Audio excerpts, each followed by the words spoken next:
Hello दोस्तों, welcome back to my channel. और आज मैं लाई हूँ आपके लिए जीएस 3 का क्वेश्चन। तो जीएस 3 प्रीवियस ईयर पीवाईक्यू हम सॉल्व करेंगे अभी। ठीक है। तो आपको मैंने पहले भी बता दिया पीवाईक्यू का सीरीज चल रहा है जिसमें मैं सारे के पीवाईक्यू को सॉल्व करूंगी और आप इससे सीखेंगे कि हाँ किस तरह के क्वेश्चन आते हैं, उसको सॉल्व करने का क्या तरीका होता है। तो इसके पहले भी मैंने कुछ वीडियो डाले हैं आंसर राइटिंग पे, आपको वो भी देखने चाहिए और ये भी देखिए। और कैसा फीडबैक होगा आपको आप दीजिएगा और इस तरह से लिखिएगा। और अगर आपको आंसर राइटिंग से रिलेटेड किसी भी चीज़ को जानने की इच्छा हो या फिर आप जानना चाहते हो कैसे करें, क्या कैसे लिखें, कैसे कंक्लूजन लिखें, कैसे मैन बॉडी लिखें, इंट्रो लिखें, तो आप इसको मुझसे पूछ सकते हैं। तो स्टार्ट करते हैं। तो क्वेश्चन है जीएस 3 का, भारत के सकल घरेलू उत्पाद मतलब इकोनॉमी से क्वेश्चन क्वेश्चन है कि वर्ष 2015 से पूर्व तथा वर्ष 2015 के बाद परिकलन विधि में अंतर की व्याख्या कीजिए। 150 वर्ड का क्वेश्चन है जो कि बहुत ही कम वर्ड होता है और 10 नंबर का एक क्वेश्चन है। ठीक है। तो यहाँ पर इंग्लिश में दिया है, explain the difference in the calculation method of Indian gross domestic product मतलब GDP before the year 2015 and after the year 2015। 150 word में लिखना है 10 मार्क्स।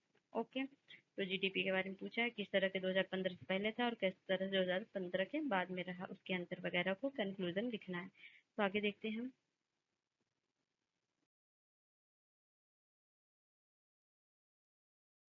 तो इंट्रो लिखेंगे आप छोटा सा। किसी अर्थव्यवस्था या देश के लिए सकल घरेलू जीडीपी एक वित्तीय वर्ष में उस देश में उत्पादित वस्तुओं और सेवाओं का कुल मूल्य होता है। जीडीपी का छोटा सा डिफिनेशन भी दे सकते हैं या फिर आप करंट का क्वेश्चन सॉल्व कर रहे हो तो करंट के मुद्दे को इसमें ऐड कर सकते हैं।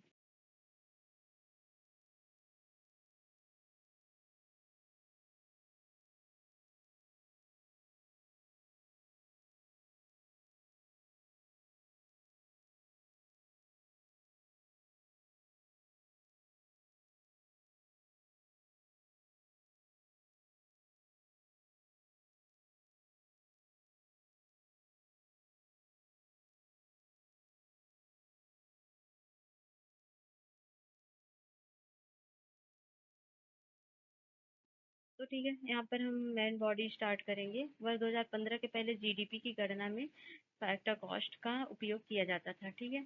लेकिन कारक लागत का अर्थ है मतलब फैक्टर कॉस्ट का आप डिफिनेशन बताएंगे कि उत्पादन के सभी कारकों पर आने वाली कुल लागत मतलब कोई भी उत्पादन प्रोडक्शन हो रहा है उस पर जो लागत आती है जिसका उपयोग वस्तु एवं सेवा के लिए होता है, जिसका उपयोग जीडीपी के लिए होता है। इसमें कोई कर शामिल नहीं होता। ठीक है, इसमें कोई भी टैक्स शामिल नहीं होता है।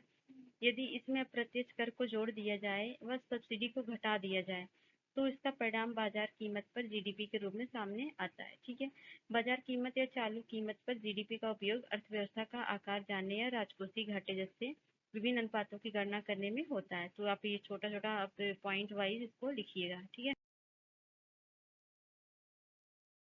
और आगे लिखेंगे आप वर्ष 2015 के बारे में, जनवरी के अंत में जीडीपी गणना के एक नए तरीकों को स्वीकार किया गया। अब सकल मूल्य वर्धन मतलब जीवीए का उपयोग जीडीपी की गणना में होता है। इसका गणना आधार मूल्य पर होती है।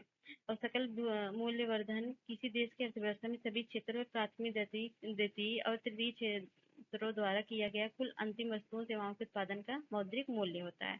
ठीक है। और यदि उत्पाद मूल्य शुल्क मूल्य वर्धन शुल्क वस्तु एवं सेवा कर जैसे उत्पाद करों को जीवीए में आधार मूल्य पर जोड़ा जाता है और सब्सिडी को उसमें से घटा दिया जाए तो इसमें नए तरीकों के अनुसार जीडीपी के आंकड़े प्राप्त होते हैं। तो ये आप उसका पूरा डिटेल एनालिसिस करेंगे। देश की वृद्धि दर की गणना करते समय अर्थव्यवस्था की वास्तविक स्थिति जानने के लिए आधार वर्ष आपको पता ही होगा 2011-12। तो ठीक है, इतना ही पॉइंट वाइज आप लिखेंगे, उसके बाद आप कंक्लूजन दे देंगे। और उस पॉइंट में अगर आपको कुछ चीज़ें नहीं समझ में आ रही हैं तो आप पूछ लीजिएगा, मैं समझा दूंगी। फिलहाल ये पूरा इकोनॉमी का चैप्टर है और आपको इकोनॉमी पढ़नी है या फिर उससे रिलेटेड फैक्ट्स जानने हैं तो आप बता दीजिएगा।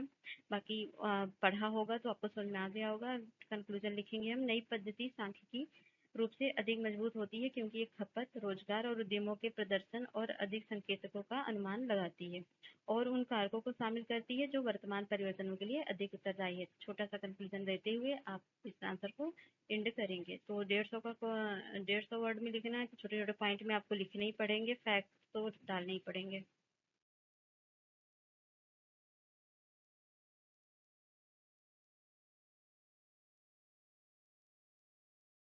ठीक है, आपको ये आंसर कैसा लगा आप ज़रूर बताइएगा। Thanks for watching. और हाँ, आपके लिए और भी सारे आंसर राइटिंग का आंसर लिस्ट दिया गया है, जो कि वीडियोस में आप जाके प्लेलिस्ट में चेक कर लीजिएगा या वीडियो में आप देख लीजिएगा, आपको चीज़ें मिल जाएंगी। ठीक है, आप सीखते रहिए और शेयर करते रहिए, लोगों को भी इसको फैलाइए, बताइए लोगों को आंसर राइटिंग करने का तरीका यहाँ सिखाया जा रहा है। बाकी चीज़ें आप पे डिपेंड कर रही हैं, आप क्या कर रहे हो। ठीक है, और सपोर्ट करिए। Thank you.